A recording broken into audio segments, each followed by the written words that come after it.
Mask and mirrors. Some of us walked in here tonight wearing masks, those that we haven't questioned in years. A thing you slip on like a jacket when the weather changes, a little protection from the wind, a little distance from the world. And the thing about it is, it never feels wrong at first. No one tells you how soft the lining gets after you've worn it long enough, how it starts molding to your face, learning the shape of your smile. No one warns you about how the mask remembers. It remembers who you pretended to be, even on the days you forgot. It remembers the practiced laugh, the steady voice, the way you held your shoulders like you weren't tired. It remembers the version of you that made everyone else comfortable. And the worst part, you start remembering it too. You started reaching for it without thinking, the way your hands find a light switch in the dark. You start collecting masks like souvenirs, one for school, one for home, one for the people who act close in class, and as soon as that bell rings, forget you exist. You pick one out any day, like choosing clothes from a closet you were never meant to build, a wardrobe stitched from every time you hung your real self back on that hanger. And the longer you wear it, the more it starts to feel like skin.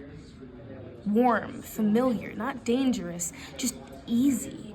A comfort you didn't ask for but relied on anyway. Taking it off is a whole nother story. It feels like lifting the lid off of a jar that's been sealed for so long the air inside of it has its own stiffness.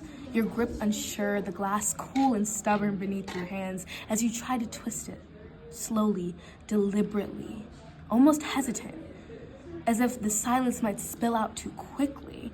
But when the seal finally breaks, there's a soft release, a faint shift in the air that brushes your fingers, and you catch yourself leaning closer, drawn to that first quiet breath of space, a truth so clear it breaks the seal of your mask.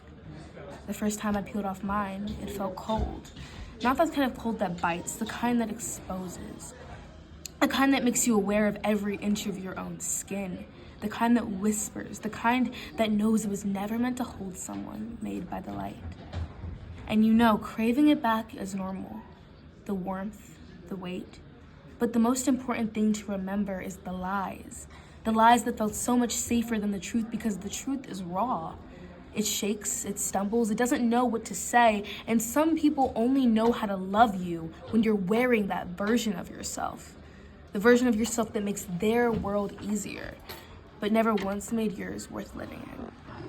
And something strange happens. Slowly, so slowly, you'll almost miss it. The cold softens, the air warms. Not the same warmth the mask gave, not that artificial, suffocating heat. The heat that comes from hiding from too long. This warmth is